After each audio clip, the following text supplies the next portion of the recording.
I saw a unicorn. I saw something we have never seen before.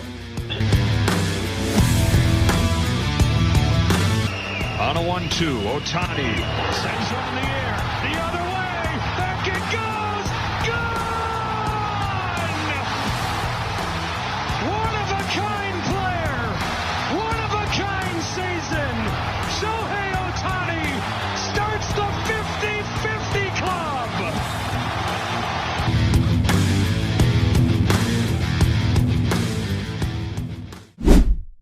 Bienvenue dans le Daily Show, l'émission quotidienne qui vous plonge dans l'actualité de Shohei Ohtani.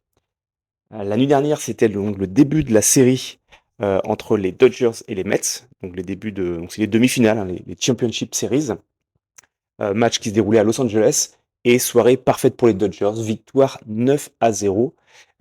Tout s'est passé à merveille pour l'équipe de Los Angeles. Donc d'abord au niveau du pitching, le lanceur partant était Flaherty, qui a été exceptionnel. Donc il a tenu 7 manches, seulement concédé 2 hits et aucun point encaissé. Donc vraiment très, très encourageant. Les deux releveurs ont tenu également. Donc en additionnant les derniers matchs des Padres et ce match contre les Mets, ça fait 33 manches consécutives que les Dodgers ne concèdent aucun run. Alors c'est à noter puisque avant le début de la post-season, justement, on pensait que le point faible des Dodgers était le pitching, notamment la rotation, la rotation donc avec les lanceurs partants.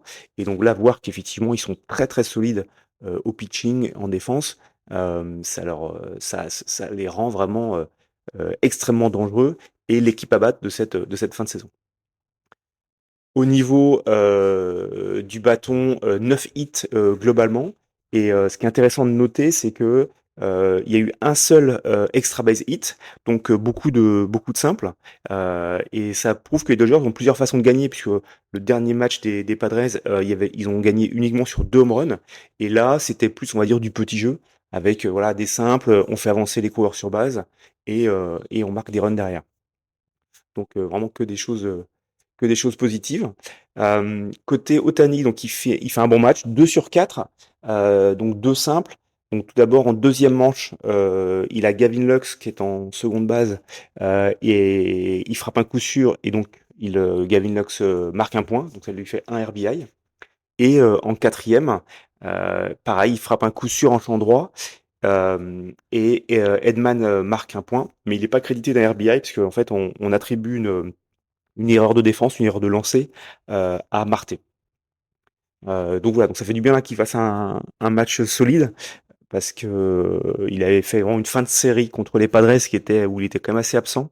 Donc voilà, là ça devrait bien lancer sa série contre les Mets. On va espérer que ça continue. Côté Mets, bon, bah, effectivement, début de série décevant, notamment les 3 stars du début de playoff, Vientos, Alonso et Lindor, ont pas frappé. Bon, il y a peut-être un peu de fatigue et il faut qu'ils se mettent en route, mais il faut surtout pas enterrer cette équipe qui a montré une résilience tout au long de la saison et surtout pendant les playoffs assez exceptionnels. Donc, il faut surtout pas enterrer trop tôt cette équipe. Et donc pour eux, rien ne s'est bien passé puisque bon, non seulement au bâton, ils n'ont pas été bons, mais en plus, vraiment, je trouve la séquence emblématique, c'est en 5e manche, il y a Winker qui est en première base. Iglesias frappe un coup sûr en champ centre. Winker passe la 2e et commence à courir vers la 3e. Et il voit Kike Hernandez qui est en champ centre, qui s'apprête à faire un relais en 3e, et il s'arrête. Et il veut faire demi-tour vers la 2e, sauf que Hernandez lance à la 2e. Et donc Winker est pris en souricière entre la 2 et la 3. Mais vraiment, hyper mauvaise décision. Bon, je crois qu'il y avait déjà 5 ou 6-0 à ce moment-là, donc clairement, enfin ça a pas été non plus, ça aurait pas été un tournant dans le match, mais voilà, c'était un peu symptomatique du fait que voilà une soirée à oublier côté Mets. À noter pour terminer aussi une bonne défense des Dodgers, puisque comme je disais, le pitching a été bon, le bâton a été bon, mais même la défense. Donc il y a d'une part Kike Hernandez qui fait un super truc, je trouve, sur l'action de Winker que j'évoquais tout à l'heure. Il y a aussi Kiermaier qui est rentré en fin de match, qui fait un super catch près de la clôture. Bon, ça aurait pas fait home run, mais ça pouvait faire vraiment un gros double. Et donc il est très très connu pour ses qualités défensives, et il en a fait la démonstration.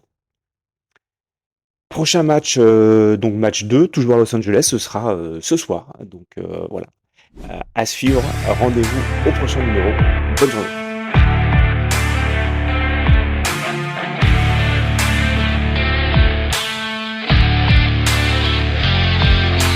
First pitch. Right center field. Series going back. He's at the track. He's at the